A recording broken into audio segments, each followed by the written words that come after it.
말단 병사의 전설 제12장 승무원은 의아한 표정으로 물었다. 혹시 당신들이 그를 데려온 게 아니었어요? 특수경찰은 고개를 저었다. 승무원은 퍼스트 클래스 쪽을 가리키며 말했다. 그럼 아마 저기 있을지도 몰라요. 특수경찰은 바로 상관에게 무전을 보내면서 동료들에게 퍼스트 클래스를 재수색하라고 지시했다. 보고를 들은 경찰 지휘관은 깜짝 놀라며 이를 갈았다. 소위 군부에서 비행기에 누가 탑승했었나? 젠장, 설마 이번 공로도 또 빼앗기는 건가? 그는 어떻게든 상황을 정리하려 했지만 곧이어 부하에게서 또 다른 보고가 들어왔다. 보고드립니다. 비행선 전체 수색 완료. 하지만 소위는 발견되지 않았습니다. 승객들은 섬광탄 피해로 시력 손상. 구급차 호출 요청합니다. 경감은 숨을 돌렸다. 좋아, 소위가 없어졌다면 오히려 잘 된 거야. 이제 경쟁자도 없으니까. 그는 미소를 지으며 구급차를 요청했다. 하지만 기쁨도 잠시였다. 무전기가 다시 울렸다. 이번엔 긴장한 특수경찰의 목소리였다. 장관님! 승무원이 말하길 그 소위는 특별대우 대상자랍니다. 특별대우. 경감의 얼굴이 순식간에 굳었다. 특별대우라는 단어의 무게를 연방 내 모든 고위 관료들은 누구보다 잘 알고 있었다. 그는 정신없이 비행선으로 뛰어들었다. 승객들을 부축하던 특수경찰들을 밀치며 한 걸음에 퍼스트 클래스 승무원 옆으로 다가갔다. 그의 얼굴은 온통 땀에 젖어 있었다. 승무원은 멍한 표정으로 숨을 헐떡이는 경감을 바라봤다. 경감은 급히 자세를 고쳐 해 한 번 하고는 거짓된 위험을 잡았다. 하지만 이내 어색한 걸 느끼고 억지로 부드러운 미소를 지어냈다. 아가씨, 위험 해제 신호를 보내주신 것도 당신이죠. 정말 대단하십니다. 우리 말라연방의 자랑이에요. 그는 10분 가까이 쉴 새 없이 승무원을 칭찬했다. 하지만 마음속은 조바심으로 가득했다. 마침내 경감은 조심스럽게 본론을 꺼냈다. 혹시 그 소위께서 특별 대우를 받는다는 사실을 어떻게 알게 된 거죠? 그리고 혹시 알고 계신다면 그분의 등급은 어느 정도인가요? 말하는 경감의 목소리는 미세하게 떨리고 있었다. 만약 진짜 특별 대우 대상이라면 그 소위의 뒤에는 연방 최상층이 있을 수도 있어. 그를 적으로 돌리는 건 절대 피해야 했다. 승무원은 잠시 고개를 갸웃거리더니 조심스럽게 말했다. 저도 몰랐어요. 다만 그분의 군인 카드를 확인했을 때 등급이 SS로 표시되어 있더라고요. SS. 경감은 깜짝 놀라 소리쳤다. 곧바로 주위를 살피며 자신의 실수를 수습하려 애썼다. 다행히 주변은 시력 손상을 입은 승객들과 바쁘게 움직이는 특수경찰뿐. 아무도 이쪽을 주목하지 않았다. 하지만 그는 알아채지 못했다. 승객들 사이에 있던 2명의 거구들이 살짝 눈을 가리고 틈새로 이쪽을 지켜보고 있다는 것을. 시신 운반을 담당하던 특수경찰이 강도단 두목의 시신을 들고 지나가던 순간 그중 한 명의 거구는 시신의 손목에 난 커다란 화상 자국을 보고 순간 눈빛이 번뜩였다. 일주일쯤 전에 생긴 화상. 이건 그냥 사고가 아니다. 그는 아무 말 없이 동료에게 신호를 보냈다. 지금은 물을 때가 아니었다. 경감은 조심스럽게 물었다. 정말 SS 등급이 맞습니까? 대통령도 겨우 S급인데. 승무원은 단말기를 조작하며 대답했다. 저도 믿기 어렵지만 기록기에는 확실히 SS 등급으로 나왔어요. 그런데 승무원이 갑자기 당황한 표정을 지었다. 왜 그러죠? 경감이 다급히 물었다. 그 소위님의 탑승 기록이 사라졌어요.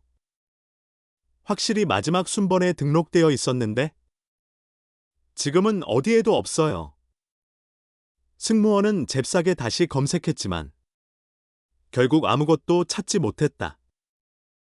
마치 존재 자체가 증발해버린 것처럼. 그 순간 통신 시스템을 점검하던 특수경찰이 보고했다. 장관님, 보고드립니다. 비행선 통신 시스템이 완전히 파괴되었습니다. 이전 통화 및 영상 기록도 복구 불가입니다. 경감은 잠시 생각에 잠겼다. 그리고 곧 결정을 내렸다. 좋아. 이건 말라 연방 최고 기밀로 간주한다. 그는 승무원을 향해 진지하게 말했다. 이제부터 그 소위에 대한 일은 전부 잊어주세요. 누가 묻거든 강도들이 서로 싸우다 죽은 사건이라고만 하세요. 승무원은 긴장된 얼굴로 끄덕였다. 경감은 미소 지으며 특수경찰에게 명령했다. 이 아가씨를 바로 휴게실로 모시게. 그는 속으로 확신했다. 강진우 소위, 분명 일부러 기록을 지운 거야. 세스등급이라면 이런 일쯤은 식은 죽 먹기겠지. 게다가 만약 그가 없었다면 이 사건의 공로는 고스란히 경찰 몫이 된다. 경감은 입꼬리를 끌어올리며 속삭였다. 소위님, 정말 감사합니다. 그날 공항 주변 병원들은 아수라장이 되었다. 갑자기 수백 명의 눈 부상자가 몰려들었기 때문이다. 하지만 모든 승객을 한꺼번에 수용할 수는 없었기에 환자들은 여러 지역 병원으로 분산 이송되었다. 덕분에 눈에 아무 이상이 없는 2명의 거구도 혼란에 섞여 조용히 빠져나올 수 있었다. 형님, 이제 어떡하죠? 목표물이 어디 있는지도 모르잖아요. 한 거구가 걱정스럽게 속삭였다. 그의 형님격인 남자는 대답 대신 주변을 두리번거리더니 곧장 인근 전화박스를 향해 걸어갔다. 동생은 그런 그를 따라가며 물었다. 형님, 무슨 일 있었습니까? 병원 나올 때부터 표정이 이상했잖아요. 형은 아무 대답도 없이 소매를 걷어 올렸다. 그리고 손목에 묻은 가짜 피부를 살짝 닦아내자 은색 독수리 문양이 선명하게 드러났다. 그 모습을 본 동생은 주변을 재빠르게 살피며 긴장했다. 형은 낮게 속삭였다. 강도놈들 손목을 봤어. 전부 화상 자국이 있었지. 설마 그 강도들도 은흥 특수부대 출신이라고. 형은 굳게 고개를 끄덕였다. 맞아. 게다가 아까 경찰들 무전을 엿들었는데 현재 연방 전역에서 동시에 100대나 되는 비행선이 납치됐다고 하더군. 100대. 동생은 믿을 수 없다는 듯 속삭였다. 그래. 형의 눈빛이 차갑게 빛났다. 이제 시간이 없어. 곧 계엄령이 내려질 거야. 빨리 움직여야 한다. 동생은 단번에 고개를 끄덕였다. 시간이 없다.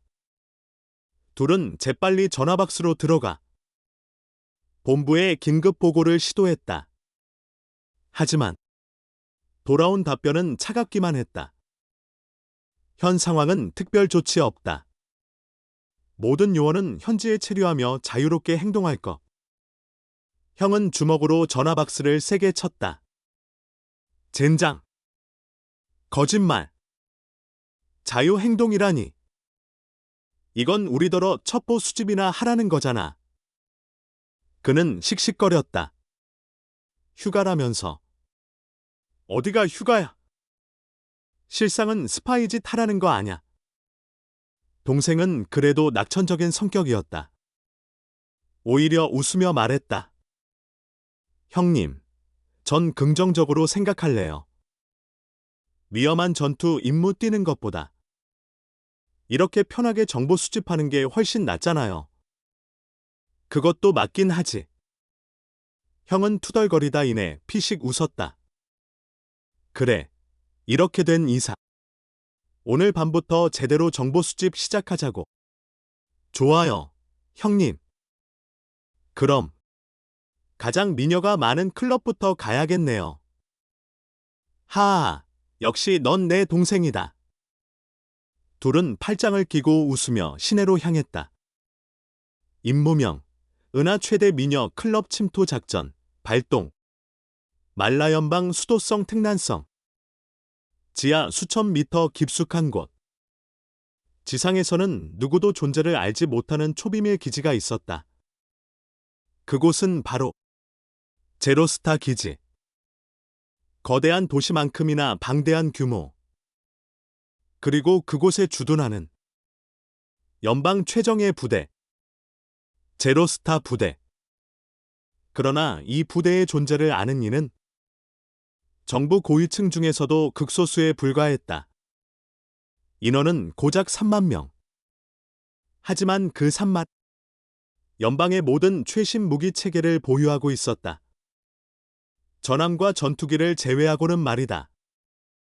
이곳 병사들에게 요구되는 것은 단 두 가지. 절대적 충성심. 그리고 철저한 비밀 유지. 게다가 복무 기간은 무려 10년. 일반 특수부대의 2배에 해당한다. 물론 오랜 지하 생활을 견디게 하기 위해 1만 명 단위로 4개월마다 교대 근무를 시행했다. 하지만 지상 주둔지가 어디인지조차 연방 대통령조차 알 수 없었다. 이런 초특급 보안 속에서 제로스타 부대 병사들은 최하위 계급조차 모두 소위 이상이었다.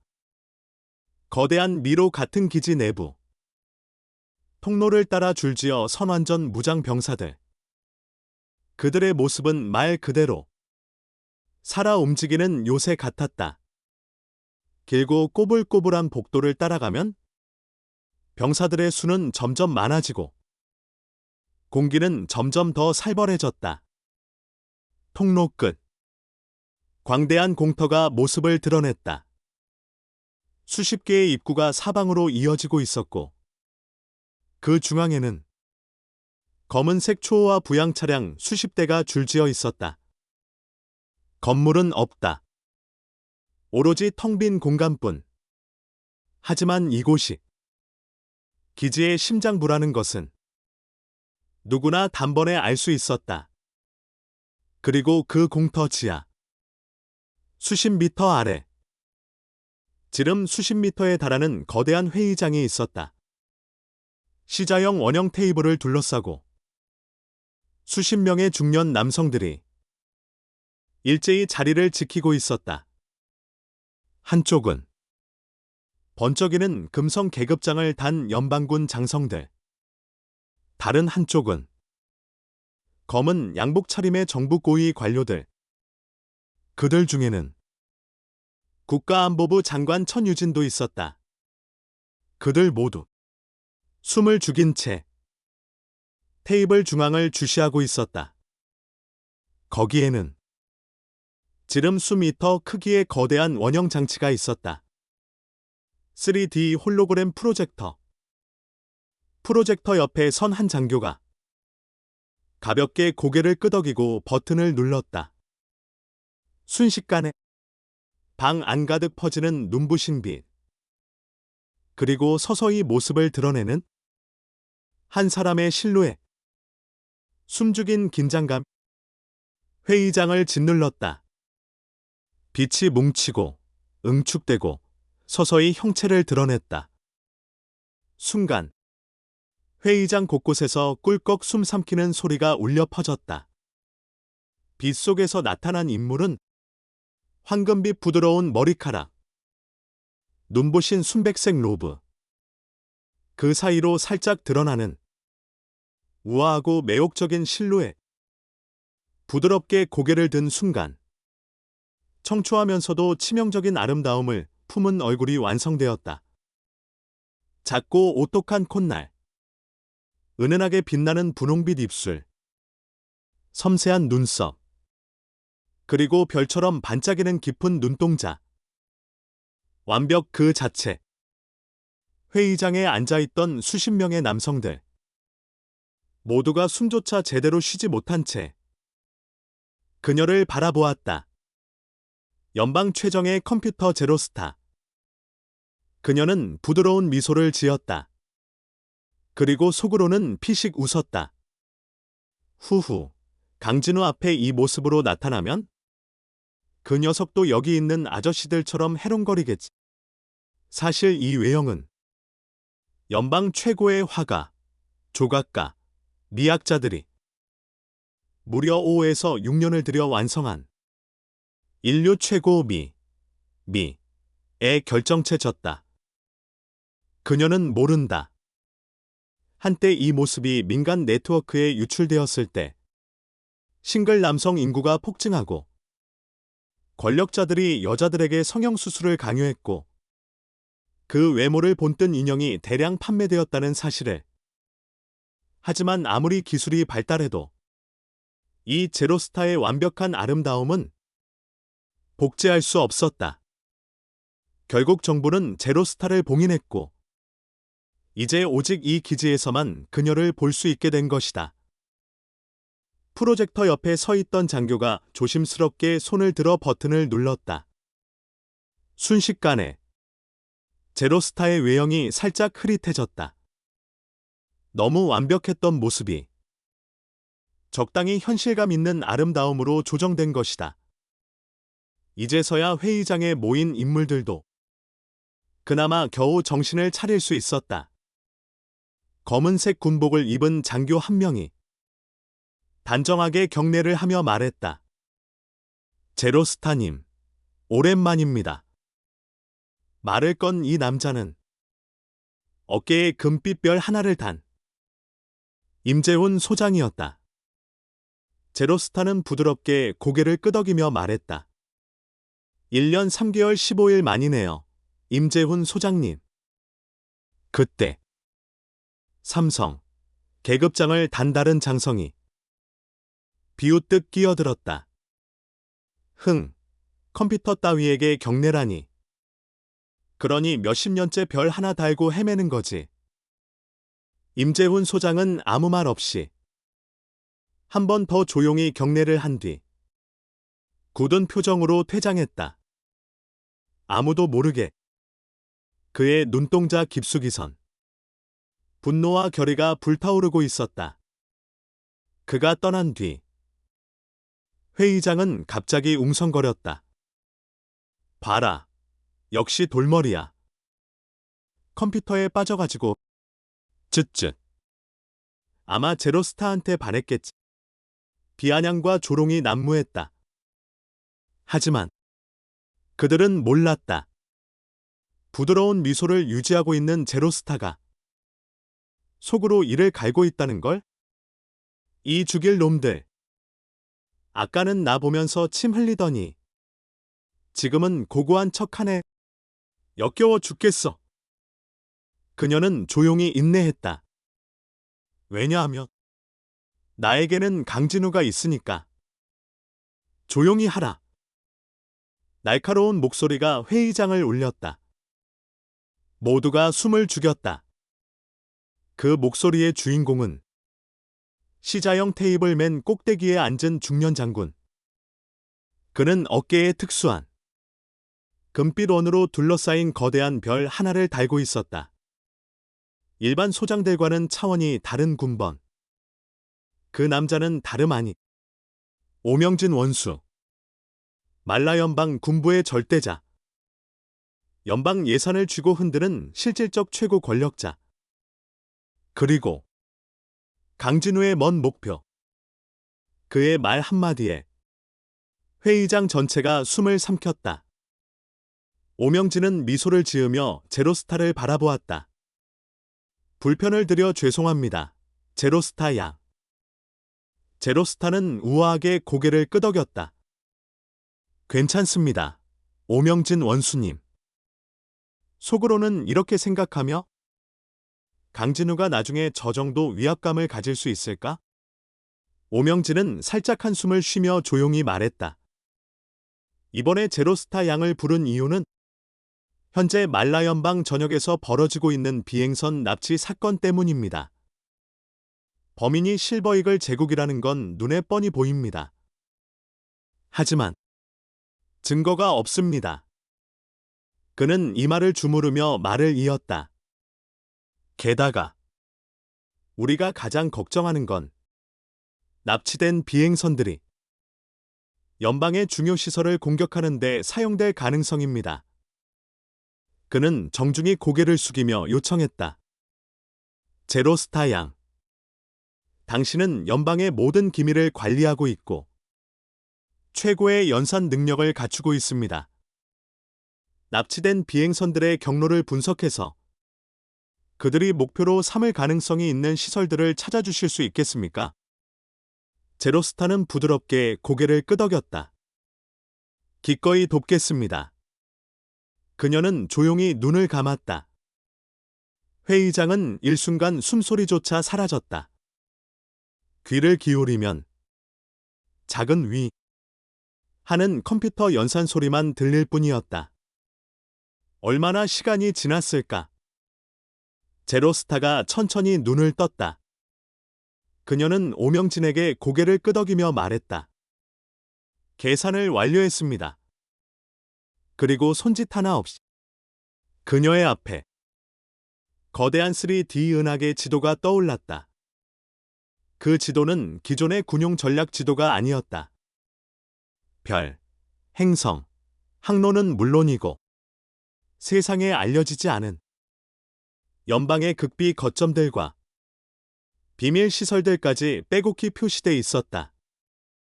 게다가 납치된 비행선들의 예상 경로는 이 비밀 시설들 근처를 정확히 스쳐 지나가고 있었다. 회의장에 모인 고위 인사들은 모두 경악했다. 숨조차 제대로 쉬지 못한 채 지도 위를 바라보았다. 천유진 장관은 눈을 크게 떴다. 곧바로 표정이 바뀌었다.